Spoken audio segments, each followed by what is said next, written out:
And whom are you chopping? Your own soldier? Your comrade? Someone you have trained and lived with so many years. Stark realities. Then we have something called crevasses over there in the snow.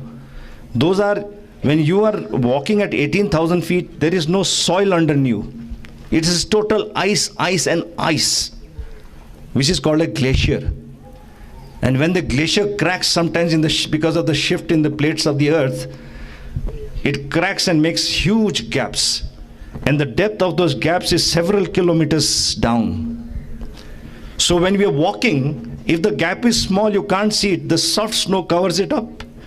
The wind chill factor makes the surface little hard. So the first two people just walk across, and the third one is just swallowed inside.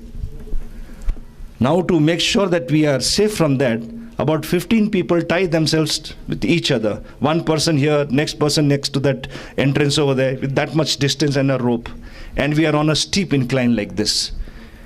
But still, sometimes the third person or fourth person falls down. When he falls down, with the jerk, everybody starts sliding down and walking and moving towards that big gap or the crevasse. So we have our ice axe, we keep on punching on the ice to get a grip, and somehow we stabilize ourselves. But then we are taught that maximum 2 ya 3 minutes. Give time and try to pull that chap out, because you're yourself in a difficult position. You're also being dragged down into the gap. You're holding it with the ice axe. I mean, it's maddening. You're trying to save yourself and you're trying to save your friend. But after 3 minutes, when you can't do anything, you just chop the rope by putting a piton there. The orders are chop the rope. In any case, after 3 minutes, that man can't survive. Because the temperature inside that gap, do you know what is the temperature? Minus 75 degrees Celsius. He becomes instantly frozen if he does not come out within 2 to 3 minutes. Those are the stark realities. Then, the second difficulty or the challenge was the terrain. 18,000 feet. There is a very, very severe phenomena called hypoxia. That means lack of oxygen in the air. Normal oxygen is about 28% in the air, which we are breathing normally as normal human beings. But as you keep climbing up in altitude, the percentage of oxygen keeps reducing to a very low level. So your body does not get enough oxygen into the body. And you have to breathe like an old man. Even a young, absolutely stout person, healthy person will be stooping over like an old man and walking slowly because you can't breathe. And when you breathe very hard, your windpipe is burning. It's like a flame, as if someone has put your windpipe on fire. And in that type of an atmosphere, you are expected to climb up like this in a steep incline of 80 degrees where your nose is touching the next step that you're supposed to take. Imagine. And then we have got almost about 90 pounds of weight of your arms, your ammunition, some amount of supply, some clothing. Staying though, we have to live out right in the open. There's no way that you have any shelter. And on top of that, it's just not a walk. Like you go to a trek to Singad or some other place. The enemy is sitting on top, which was the third challenge. He's got the most modern weapons with him. Huge number of machine guns that fire at 1,000 rounds a minute. And each bullet, when it comes, it whizzes past you like this, 1,000 rounds a minute. And you're scared to even move your head because the bullets are zinging all around you. Our sides are all tattered and the people are getting killed left, right, and center. And they are there on top. So these are the type of challenges that we faced. Anyway, to cut the story short, volunteered, realized that I had to walk 14 hours of constant and quick march to reach my destination. That is my objective, which is to be captured. And throughout my journey of those 14 hours, we were constantly under enemy fire. And one lesson I want to give you here is never complain in life. Because I must add that in the army, there are only 2 sizes for clothes and equipment. The sizes are either too big or too small. You'll never get your size. So, normally people complain, हमारे size का कपड़ा नहीं मिलता, जूता का भी कपड़ा अपना size का नहीं मिलता. We keep complaining. And that day I learned why in the Indian army we don't have the correct size. We have either too big or too small. Because when the machine gun started firing at us, one machine gun burst came very close to my leg over here, and one bullet went through the toe of my snow boot. You know, it's a huge boot, snow boot like this, through and through. But luckily the snow boot was so big for me, my toes remained this side and the bullet went through in the front. So what I'm trying to say is never complain. Everything has got good news and everything has got a positive side to it. Now, out of those 16 or 1500 or 1200 to 1500 men, I chose a very fit 600 to 800 men to come and follow me. And that time I told them, sir में कफन बांधो और कभी सोचो नहीं कि हम वापस आएंगे. हम वापस नहीं आएंगे. Just think that we are finished. Because if you try to save yourself and preserve yourself at this juncture, at this very, very serious moment, you will never be able to succeed, because the weather will get you, the mountain will get you, the bullet will get you, the enemy will get you. There are so many challenges. But if you say, कि now sar mein kafan banda hai, let anything come and I will do it, nothing can stop you. You become invincible. So I made them invincible by telling them, we are not coming back, sar mein kafan bando, and just think that we will be part of history, whether we live or we die. And the second thing is, if we keep sitting down here, they will keep bombarding us, we might die. An ignominious death, nobody will know. We died out of a shelling that came from the enemy we could not see. But if we try, then we can capture, we may capture, and we will be part of history, and we may emerge victorious. We have a chance of victory. We have a chance to win. So try you must. And I told them, I will lead from the front. As a commanding officer, I am not supposed to go in front. I said, I'll lead from the front. And we set out in earnest. Lot of fire came on us. And of course, so many horrible things happened, but few things I must tell you so that you young people understand the sacrifices that the soldiers have made. I remember when we were about 600 yards, the bullets were coming too furiously. I mean, it was so intense. And then when we came around 400 yards, it was, I mean, we had to pause there for a while, because from 2-3 positions, the machine gun fire was too much. At 1,000 rounds a minute, about 40 to 60 machine guns were firing on us. And we were uphill, we were tired. Loads we had already shed because we could not carry any of it. And that time, I remember it was a moonlit night. One Pakistani Pathan, 6 feet something, he fired a grenade launcher. My radio operator was just in front of me. It was a moonlit night, I could see it.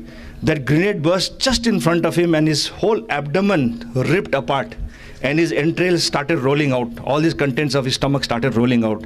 And this young man, in order to save himself, he's staggering like this, and he was trying to put everything back. It was a terrible, terrible sight for me. And every time my boys would fall down, I had nothing else to do as a commanding officer. I could do nothing. So I used to sit down there, put the boy on my lap and tell him, beta, abhi tum seh lo, thodi der tak reh lo. And hum aage jaake will beat the enemy, we will capture the objective. And on my way back, I'll carry you on my shoulders and I'll take you down for treatment.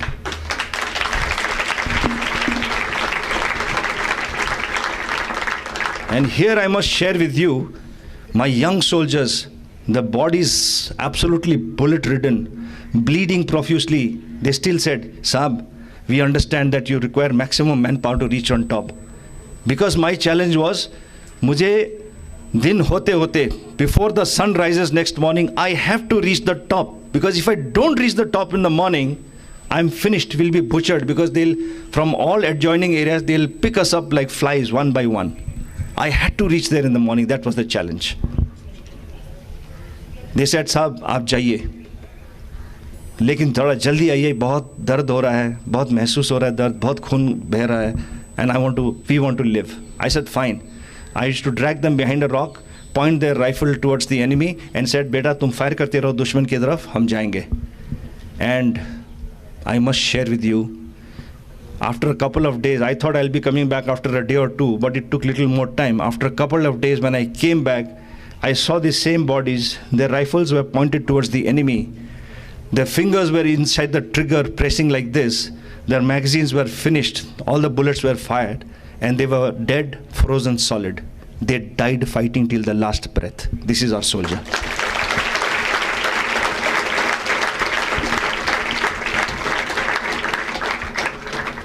We reached the top with great difficulty, but I thought we had captured that place, but suddenly we got attack after attack from the enemy, counter-attack.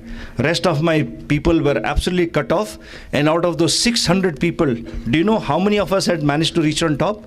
I already had got a machine gun burst out 2-3 bullets on my leg and I was bleeding. When I asked people to count how many of us were there on top, do you know how many of us were living and fighting? There were just 8 of us on top. And we were surrounded by the enemy. And they kept on attacking us, kept on attacking us, kept on attacking us. And finally, to cut the story short, let me tell you, there was a time when I was left with only 2 bullets. I was left with only 2 bullets. I said, "Ek bullet, dushman, second bullet, my own head." Because I cannot even dream of being captured and made prisoner of war by Pakistani. But fortunately for me, my artillery guns came into place. I asked them for artillery fire. They fired and pounded the enemy as they attacked us. And on the 4th night, remember, 3 nights and 4 days, no sleep, not a wink of sleep. Because if you sleep, it means death. The enemy will just come and attack you. Not a drop of water, because we had no water. Everything was chidra, everything was absolutely riddled with bullets. The snow which was there, white snow, it was all absolutely covered with that chemical which when you bombard over there, the chemical is spread around with the artillery shelling. And if you drink that water or that snow into a ball and drink it like this, you are finished. You will have diarrhea and you don't need a bullet. After 2 days, you will in any case die. So you can't even drink that water. No food. Where to get the food from? 3 nights, 4 days. And in this halat, when we got this artillery fire, on the 4th day, my reinforcements came up with my second in command, and we planted the Tiranga Jhanda, and I unfurled the Tiranga Jhanda like I did over here.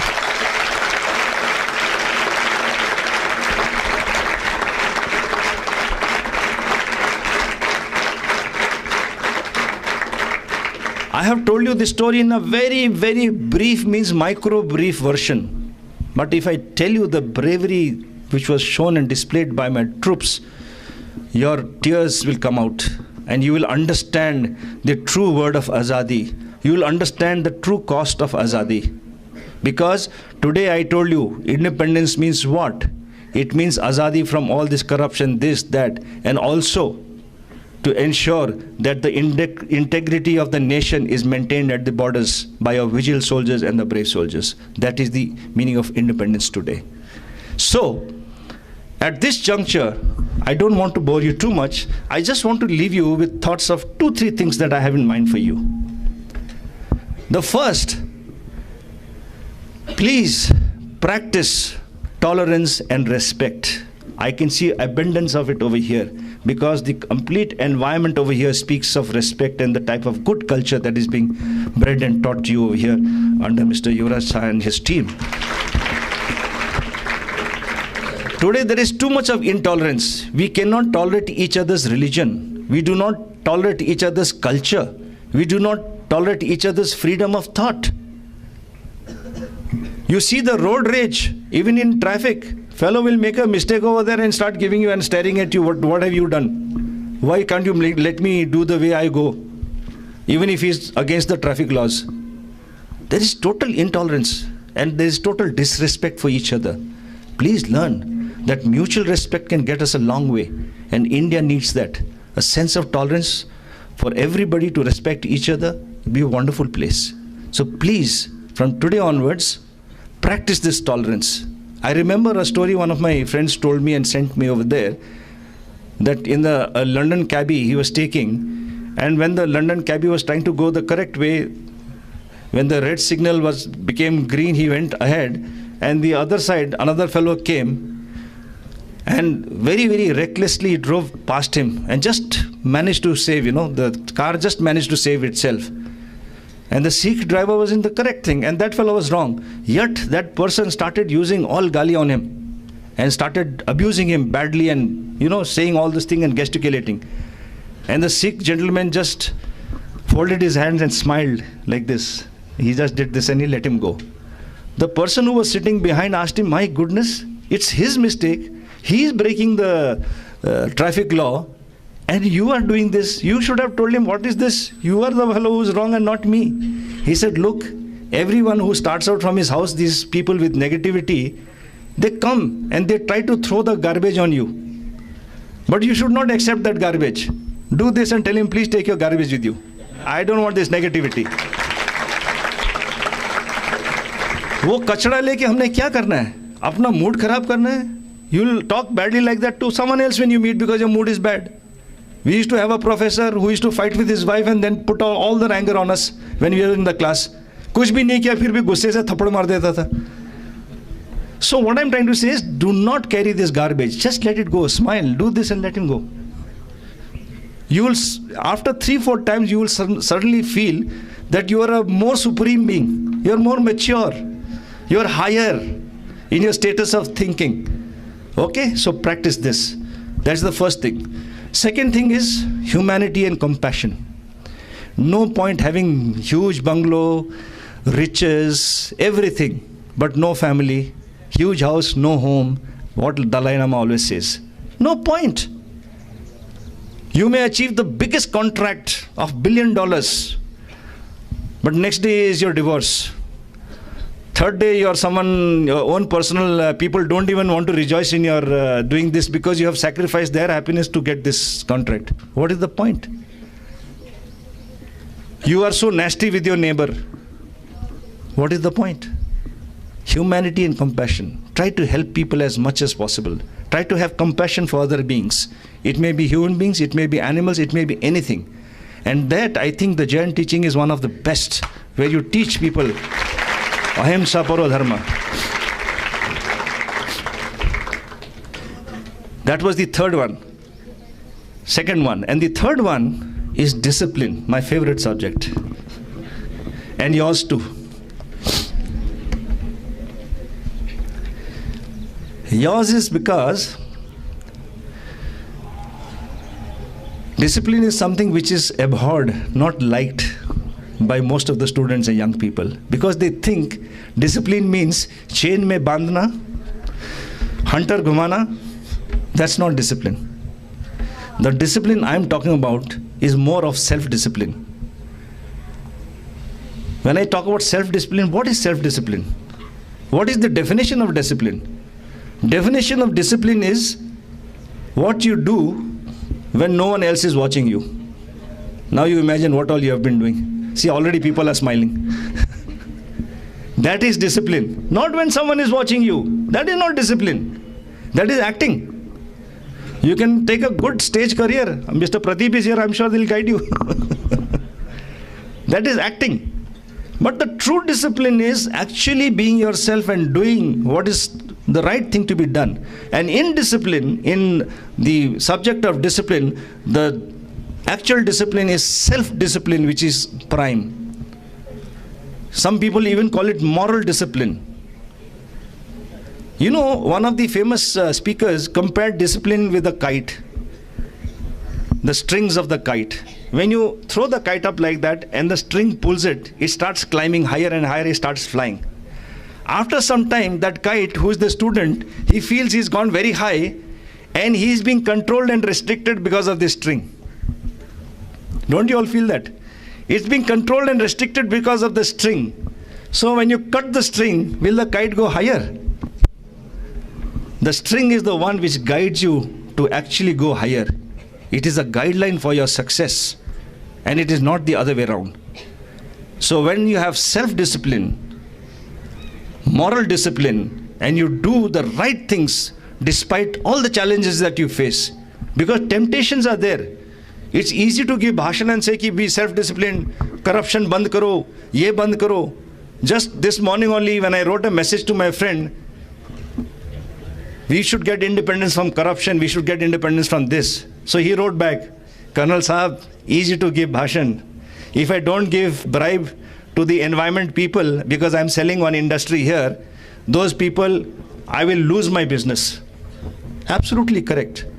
So this is where you come in with your intellect and your awareness, because yours is a generation which has got more brains.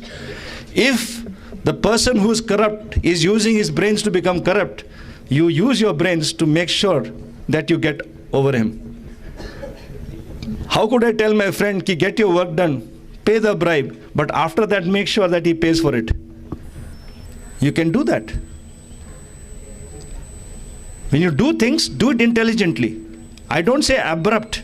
You cannot stop anything abruptly, because this is one of the practices which has been coming down from 3,000 years practice. If you read all the historical books, everywhere there is bribery, everywhere there is some sort of this thing which is corruption which is happening. But the idea is to use your brains intelligently and practice it in the best way you can. Therefore, what we need today is a little national character. We must have a national character. We can't keep throwing things out of the car like this. When we go to Singapore or Japan, we are so scared to throw these things, because you know the police will come and give you a ticket. And everyone who comes here, the Westerns, they say कि Indians are very disciplined. वो कितना साफ सुथरा रखते हैं उधर. But the Hindustan में जब आओगे आप वापस, why is this happening? Why is the kachra being thrown anywhere? That's because we have got that chalta hai attitude.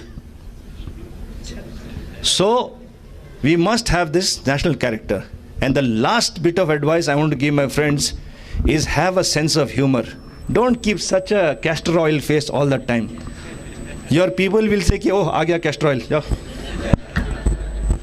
Have a sense of humor. I'll tell you in war how it helped me. When I was surrounded, I told you, by the enemy for 3 nights and 4 days, and I had only 2 those bullets, and I looked at my boys, they also had 1 or 2 bullets, and I got a message that 40 of the Pakistanis have surrounded us and they are coming at us. I had to change their spirit. They were absolutely tense. They could see the tenseness in my face. And I remembered my father. He said, use humor. That will change the plane. And I quickly thought, you know, in Nepali, in my language, there are no galis. Hardly any galis. When you speak loudly, it's a gali. So there are no galis. And our people are very reluctant because they are not used to giving galis. The culture is like that. And those Pakistanis who are coming up in mountains, you can hear people much clearer. But reaching is little, slow because of the incline and the walk that you have to do. But the voice carries very far. And the Pakistanis were abusing me. They were abusing us, using the best abusive language, or total parliamentary language, I can say.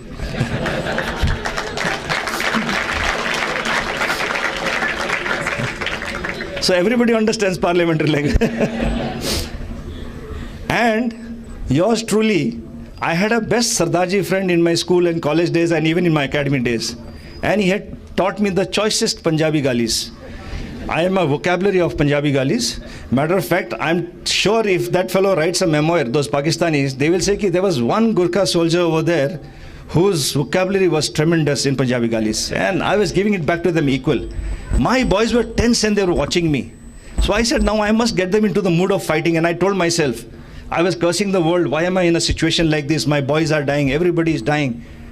People don't even know what is happening to us. I was into that conflict. And then I suddenly realized I must change the mood. So I looked at my boys and I told them, pardon me for using, because I'm a Fauji, I can use a few here and there. Okay? That's Fauji language. I looked at them, I said, bloody fools. तुम्हारा commanding officer साहब को ये पाकिस्तानी लोग इतना गंदा गंदा गाली दे रहा है, तुम लोग चुपचाप बैठे हो, गाली दो. Now my boys were in total दुविधा, क्या करें? कमांडिंग ऑफिसर का हुक्म is like पत्थर में लकीर. There is no question of disobeying him. So they started nudging each other. You give it, Suddenly they caught hold of one fellow, Gyan Bahadur, who was from Dehradun. He said, Dehradun ka badmash hai, pakka, he must be knowing galis. So they got him up. And this fellow, 5 feet nothing, takes out his khukri like this, adjusts his jacket like this. He's still trying to get the courage, to give gali in front of me. And then he looked over the boulder, and then he looked at me. I said, yes, gali do. Then he says, Pakistani kutta upar aayega to mundi kaat dega.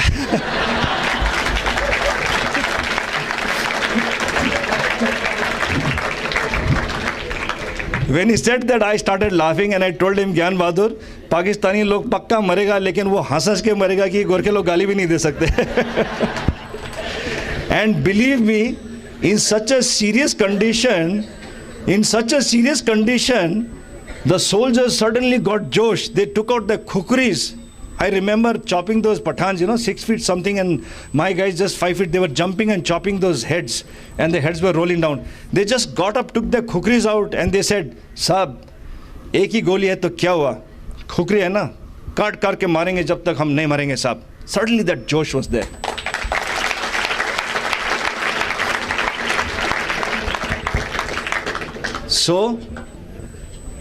So, my dear friends, when that could work for us in one of the most dire situations, I'm sure humor will work for you.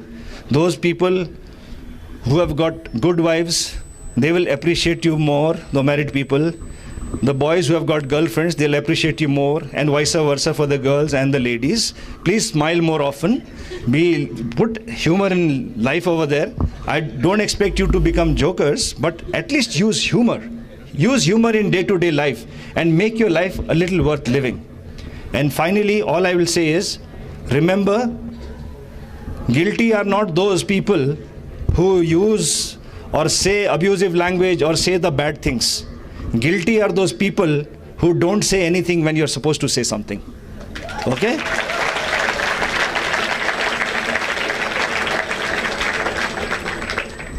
Have you all understood what I'm trying to tell you?